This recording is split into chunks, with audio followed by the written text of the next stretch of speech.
हालांकि world bank और Asian development bank ने अब भारतीय अर्थव्यवस्था का लोहा माना है। अगली बड़ी खबर आपके सामने, जहां वैश्विक मंदी के बावजूद भारत की अर्थव्यवस्था बेहतर बताई जा रही है। दबावों के बावजूद भारत की अर्थव्यवस्था मजबूत है। इसको लेकर यह बड़ी खबर आपके सामने।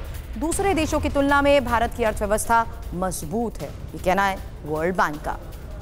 इंफॉर्मेशन वॉल पर अब एक डिटेल आपके सामने होगी कि किस तरीके से वर्ल्ड बैंक और एशियन डेवलपमेंट बैंक ने भारतीय अर्थव्यवस्था को लेकर बहुत बड़ी बातें कही हैं। इंफॉर्मेशन वॉल पर जानिए इसकी एक एक डिटेल, जहां भारत तेजी से बढ़ती अर्थव्यवस्था बना रहेगा और भारत की अर्थव्यवस्था दूसरे देशों की तुलना में मजबूत रहेगी, ये अनुमान है और इसी को लेकर ये बड़े संकेत दिए गए हैं। हालांकि भारतीय अर्थव्यवस्था की रफ्तार 6.3% रहने का अनुमान है और मौजूदा वित्तीय वर्ष में महंगाई में भी कमी का अनुमान जताया गया है। हालांकि मौजूदा वित्तीय वर्ष के लिहाज से अगर देखें तो महंगाई में कमी का अनुमान जिस आधार पर कहा जा रहा है, ये एक बड़े और अच्छे संकेत भारत के लिए हैं। अब भारत की अर्थव्यवस्था बढ़ रही है, लेकिन सुपर पावर अमेरिका की इकोनॉमी संकट में नजर आ रही है। ऐसा क्यों?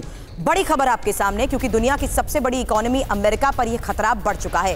डिफॉल्टर होने के करीब पहुंच गया है अमेरिका। दो बड़े बैंकों के डूबने से बैंकिंग संकट गहराता जा रहा है और अमेरिका की डूबती इकोनॉमी से लाखों नौकरियों पर भी अब संकट मंडरा रहा है। एक एक इंफॉर्मेशन आपके सामने होगी बिग वॉल पर। यह समझेंगे कि क्यों अमेरिका पर डिफॉल्टर होने का खतरा मंडराता जा रहा है, क्योंकि डिफॉल्टर बनने के करीब अगर अमेरिका पहुंचता है, उसकी वजह क्या है? देश के दो बड़े बैंक डूब गए हैं और कई बैंक डूबने की कगार पर हैं।